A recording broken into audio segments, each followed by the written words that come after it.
नमस्कार। आज हम एक ऐसी कहानी की दुनिया में चलेंगे जो न सिर्फ सुनने में मजेदार है बल्कि एक बहुत गहरा सबक भी सिखाती है। ये कहानी है हंसी की ताकत की। अच्छा, एक सवाल है। क्या कभी ऐसा हो सकता है कि डर को हंसी से हराया जाए? सुनने में अजीब लगता है ना, पर गजानंदन लाल ने ठीक यही किया था। और कमाल की बात तो यह है कि ये छोटी सी बात परीक्षा में पूरे 6 नंबर दिला सकती है। तो आज का सफर कैसा रहेगा? हम गजानंदन की हिमालय यात्रा से शुरू करेंगे, फिर उसके आत्मविश्वास और मजाक के अंदाज को समझेंगे और आखिर में इस पूरी कहानी को एक बेहतरीन एग्जाम आंसर में कैसे बदलना है ये सीखेंगे। तो चलिए कहानी शुरू करते हैं। जगह है हिमालय की खूबसूरत वादियां, जहां कुछ बच्चे एक एडवेंचर पे निकलने के लिए बिल्कुल तैयार हैं। रात का वक्त है, हवा में थोड़ी ठंडक है और ऐसे में स्वामी जी बच्चों के लिए गर्मा गर्म दूध लेकर आते हैं। वो सबसे कहते हैं कि आराम कर लो, क्योंकि कल सुबह गोमुख की एक मुश्किल चढ़ाई शुरू करनी है। मतलब माहौल में एक सुकून और अपनापन सा है। और फिर होती है सुबह। नज़ारा ऐसा कि बस देखते रह जाओ।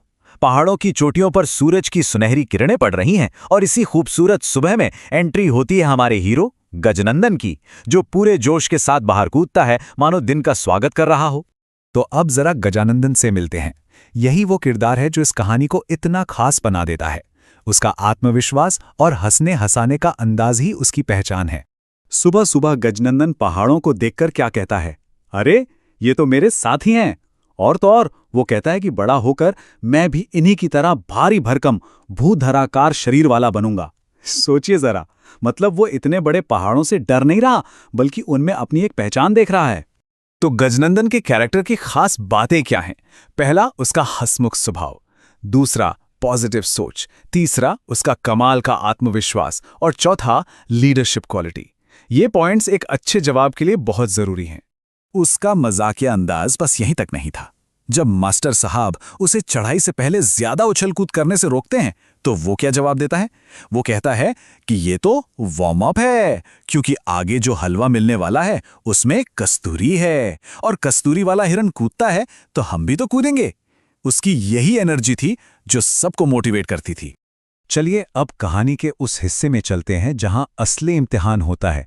सबके सामने अब एक बहुत बड़ी चुनौती आने वाली थी। हुआ ये कि गोमुख जाने का रास्ता बहुत ही पतला और खतरनाक था। एक तरफ हजारों फुट गहरी खाई और दूसरी तरफ ऐसे लगता था जैसे डरावनी चट्टानें सिर पर ही गिर पड़ेंगी। अब धीरे धीरे माहौल में डर फैलने लगा था, और इस डर को सबसे पहले आवाज दी भोला शंकर ने।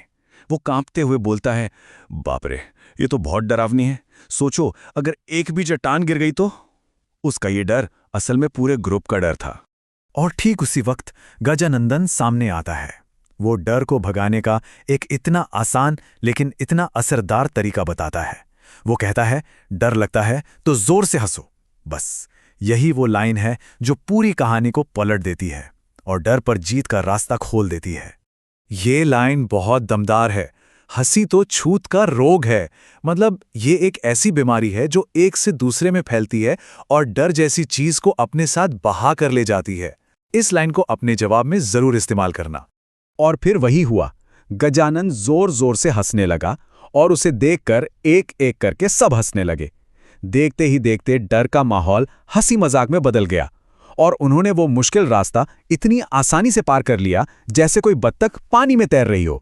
तो चलिए अब जरा कहानी की गहराई में उतरते हैं, समझते हैं कि आखिर ये कहानी हमें सिखाती क्या है। इस कहानी से हमें कुछ बड़ी बातें सीखने को मिलती हैं।